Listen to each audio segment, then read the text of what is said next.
تو دوستو توبہ کی اہمیت اور فضیلت، توبہ سے اللہ کتنا خوش ہوتا ہے۔ ایک مرد اور ایک عورت اتنے گناہ کر لے کہ زمین سے لے کر آسمان کی چھت کو لگا دے، صرف ایک دفعہ عادی زبان سے کہہ دے کہ یا اللہ مجھے معاف کر دے، تو اللہ رب العزت سارے گناہوں کو معاف کر دیتا ہے۔ تو ہیلو گائز، السلام علیکم ورحمۃ اللہ وبرکاتہ۔ امید کرتی ہوں کہ آپ سب خیریت سے ہوں گے اور ایمان کی درست حالت میں ہوں گے۔ تو توبہ کی اہمیت، فضیلت، توبہ سے روکنے کے لیے عام طور پر شیطان انسان کو یہ پٹی پڑھاتا ہے کہ تم نے اتنے گناہ کیے ہیں کہ تمہاری بخشش نہیں ہو سکتی، تم گناہ تو چھوڑ نہیں سکتے، اس لیے توبہ کرنے سے کوئی بھی فائدہ نہیں ہے۔ اور یہ ایک بات اس آیت سے توبہ کی یہ شرط بھی معلوم ہوتی ہے کہ توبہ کے بعد پھر گناہوں سے باز آ جائے، نیک اعمال کرے اور پچھلے گناہوں کو بھول جائے، کیونکہ حضور صلی اللہ تعالی علیہ وسلم نے ارشاد فرمایا ہے کہ جس نے گناہ کے بعد توبہ کر لی وہ گویا بے گناہ ہو گیا۔ اللہ تعالیٰ نے فرمایا ہے جو لوگ ہمارے راستے میں کوشش کرتے ہیں تو ہم ان کے ہاتھ پکڑ کر اپنے راستے پر لے جاتے ہیں۔ حضرت یوسف علیہ السلام گناہ سے بچنے کے لیے دروازے کی طرف بھاگے،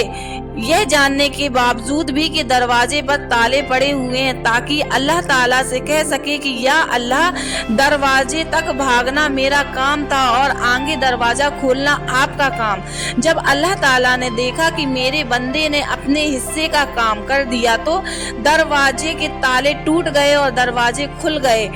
اللہ تبارک و تعالیٰ آخرت میں ہم سے پوچھے گا کہ کیا ہم نے تم کو اتنی عمر نہیں دی تھی کہ جس میں اگر کوئی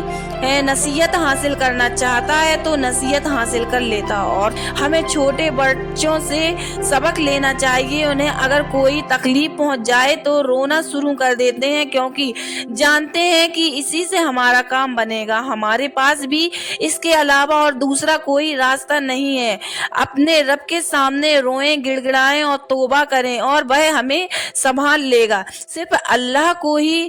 کیونکہ اللہ تو پہلے ہی کہہ رہا ہے میرے بندوں جنہوں نے اپنی جانوں پر زیادتی کی ہے خدا کی رحمت سے نا امید نہ ہونا، خدا تو سب گناہ کو بخش دیتا ہے، وہ تو بخشنے والا ہے، مہربان ہے۔ اور اس لیے تمام گنہگار اللہ سے توبہ کریں اور ندامت کے آنسو بہا کر اللہ سے معافی مانگے، وہ یقیناً معاف کر دے گا اور خطاؤں کو بخش دے گا۔ حدیث میں آتا ہے کہ جس کا مفہوم ہے کہ جب توبہ کرنے والے جنت میں پہنچ جائیں گے تو اللہ پاک سے پوچھیں گے کہ یا اللہ دنیا میں سنتے تھے کہ ایک پل صراط بھی ہے جس سے گزر کر جنت میں جانا ہے، ہم تو وہاں سے گزرے ہی نہیں۔ تو اللہ پاک جواب دے گا کہ دیکھے تم لوگ وہاں سے گزر آئے ہو، تم لوگوں کو پتہ ہی نہیں چلا، دنیا میں جو تم لوگوں نے میرے خوف سے آنسو بہائے تھے جب تم پل صراط سے گزر رہے تھے، تمہارے ان آنسوؤں نے جہنم کی آگ کو بجھا دیا تھا۔ خدا را غور کرے کہ آج ہم بے حسی کے کس مقام پر پہنچ چکے ہیں۔ کتے کو بھی جس در سے ایک وقت کی روٹی مل جائے تو وہ اس در کا وفادار بن کر رہ جاتا ہے، لیکن ہم نے اپنے مالک سے کتنی وفا کی ہے جو ہمیں کھلا رہا ہے، پلا رہا ہے، سلا رہا ہے، ان گنت نعمتیں عطا کر رہا ہے۔ اور ابھی بھی وقت ہے کہ ہم سب سچے دل سے توبہ کرنے کا ارادہ کر لیں اور گناہوں سے